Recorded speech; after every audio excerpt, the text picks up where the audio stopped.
নমস্কার বন্ধুরা, আশা করি সবাই ভালো আছেন, সুস্থ আছেন। আমার আরেকটি ব্লগে সবাইকে স্বাগত জানাই। আজকের ডেটা আমার কাছে খুব স্পেশাল। যেহেতু সরস্বতী পুজো তো অবশ্যই, তার সঙ্গে আমার ছোট্ট সোনামা মানে আমার ছোট্ট সরস্বতী আজকে হাতে খড়ি দেবে। তাই সকাল সকাল ঘুম থেকে উঠে দু বোন স্নান টান করে নিয়েছে, দুজনকে রেডি করানো হয়ে গেছে, দুজন সরস্বতী যাচ্ছে। তো আমরা রামকৃষ্ণ মিশনে যাচ্ছি, যেহেতু আমার বাড়ির পাশে, বাড়ি বলতে আমার বাপের বাড়ি, যেহেতু বাড়ির পাশেই রামকৃষ্ণ মিশন, সেই সুবর্ণ সুযোগটা আর হাতছাড়া করলাম না। দুজনকে নিয়ে চললাম সকালবেলা, নিজেও রেডি হয়ে গেছি। একটু অসুবিধা হয় আমার, বিশেষ করে যখন ভিডিও করি আর সঙ্গে কেউ থাকে না, শুধু আমি একা একা ভিডিও করা আর বাচ্চাকে সামলানো, এটা একটু টাফ, মানে সত্যিই টাফ। কারণ ছোট তো বাচ্চা, তাই তাকে আগে সামলে তারপরে ভিডিও, কারণ সেই তো আমার কাছে সব, আমার জীবন, আমার সব কিছুই, আমার পৃথিবী, আমার জগৎ, যাই বলুন না কেন। আর এই যে আরেকজন সরস্বতী বসে আছে, শাড়ি পরে এসেছে কিন্তু আর বসতে পারছে না বেশিক্ষণ। আর এই সরস্বতী পুজো চলছে মঠে, মঠের মহারাজ যিনি দায়িত্বে আছেন তিনি সব দেখভাল করছেন। আর এই যে দেখুন, এটা হচ্ছে পেছনে রামকৃষ্ণ মিশন, আমাদের যে কাঁথি রামকৃষ্ণ মিশন, তার পেছনের এরিয়াটা খুব সুন্দর সাজিয়েছে। আর বিশেষ করে শীতকালে ভালো লাগে, কারণ অনেক ধরনের ফুল ফোটে, সেই জন্য একটা সত্যি একটা আলাদা তো জায়গা থাকে। এমনিতেই রামকৃষ্ণ মিশন একটা আলাদা জায়গা আমাদের মনে। এই যে দু বোন বসে আছে গালে হাত দিয়ে, আর তাদের আর ভালো লাগছে না বসে থাকতে, আসলে বোর হচ্ছে। বাচ্চারা তো 5 মিনিট একটা জায়গায় বসে থাকলেই যেন মনে হয় অনেক। তো আমাদেরকে একটা সাইডে বসে যেতে বললো, যেসব বাচ্চারা হাতে খড়ি দেবে আজকে তাদেরকে একটা সাইডে বসতে বললো, তাই জন্য আমি চলে গেছি। দিদি আসছে বললো। আর এই যে প্রচণ্ড পরিমাণে ভিড় হয়ে গেছে, একটু পরেই প্রত্যেকটা মাই তাদের বাচ্চাদেরকে কোলে নিয়ে বসে আছে, কখন হাতে খড়ি দেওয়া হবে। হাতে খড়িতে আগেই নাম লিখিয়ে দিয়ে গেছিলেন আমার বাবা এসে। তো নাম যখনই অ্যানাউন্স করবে, যখনই ডাকবে, তখনই চলে যেতে হবে। আর আমরা বসেছি একদম ঠাকুর পরমহংসদেবের একদম সামনে। আর এই যে বোর হয়ে যাচ্ছে বলে কি করবে, চিৎকার চেঁচামেচি শুরু করে দিয়েছে। শুধু আমার মেয়ে না, প্রত্যেকটা বাচ্চাই কম বেশি চিৎকার চেঁচামেচি করছে। তারপরেই নাম ডাকলো, যেই চলে গেলাম সোনামাকে নিয়ে।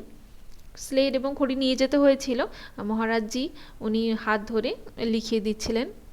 এই সিচুয়েশানটা আমার কাছে খুবই স্মরণীয়, খুবই ভালো একটা, ভালো লাগা একটা, মানে আমি ভাষাতে প্রকাশ করতে পারছি না কত ভালো লাগছে আমার। শুধু আমার নয়, আমার মতো সকল মা যারা যারা এসেছেন তাদের বাচ্চাদেরকে নিয়ে হাতে খড়ি দিতে, তাদের প্রত্যেকের কাছে এই দিনটা হচ্ছে খুবই স্মরণীয়। আমার তো তাই মনে হয়।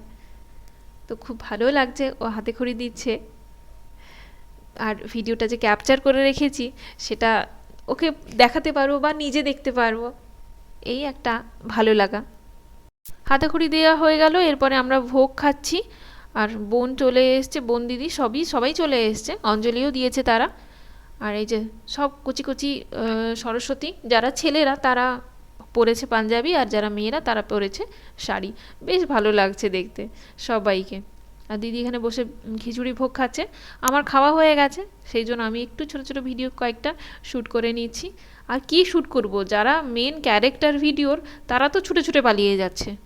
এই যে ছুটতে ছুটতে গিয়ে এবার হাঁপিয়ে গেছে, একবার অ্যাকচুয়ালি পড়ে গেছিলো। ভাই আর বোন দুজনে এত আদর করা হয়েছে, দুজন দুজনকে, উল্টে পড়ে গেছে একজন একজনের ওপরে।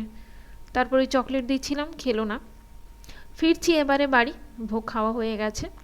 আর ওদেরকে বাড়ি যাওয়ার জন্য বলছি, কেউ আর বাড়ি যাচ্ছে না, সবাই শুধু ছুটে বেড়াচ্ছে।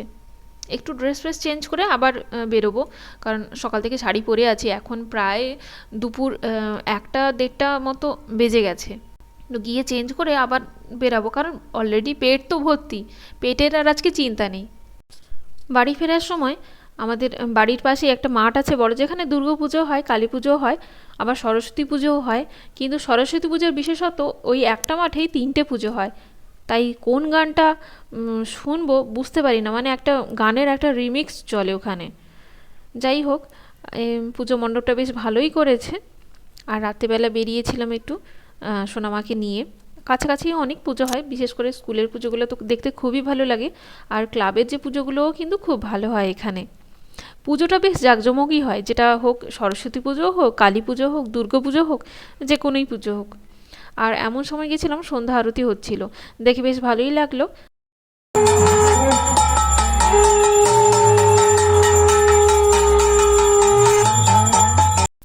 এর এরপরে চলে এলাম পাশাপাশি স্কুলগুলোর ঠাকুর দেখতে। এটা Contai high school, boys school এটা।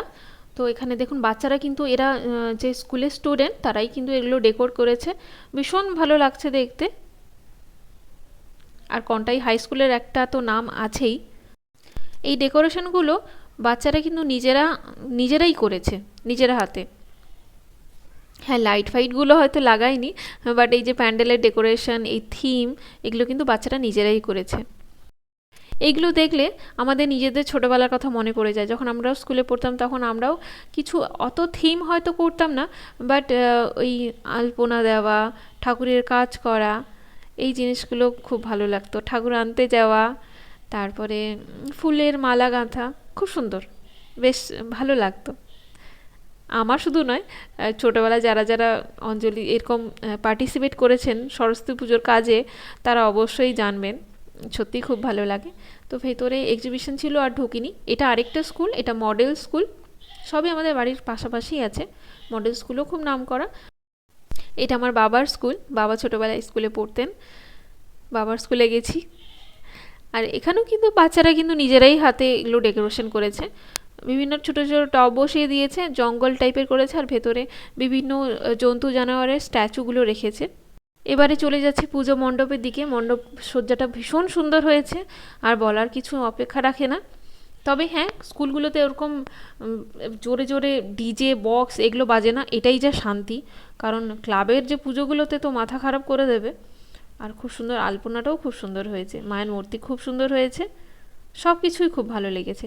এখানেও ভেতরে এক্সিবিশন হচ্ছিল, আমি ঢুকি, প্রচণ্ড পরিমাণে ভিড় হয়।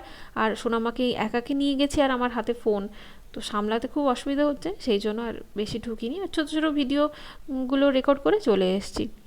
আর এটা আরেকটা ক্লাবের পুজো। মায়ের মূর্তিটা অ্যাকচুয়ালি খুব ভালো লাগছে আমার, সেই জন্যই ওখানে দাঁড়িয়ে মূর্তির একটা ক্লিপ নিয়ে নিয়েছি। আশা করছি সরস্বতী পুজো সবার ভালোই কেটেছে, আনন্দে কেটেছে। ভিডিওটি কেমন লাগলো কমেন্টে অবশ্যই জানাবেন।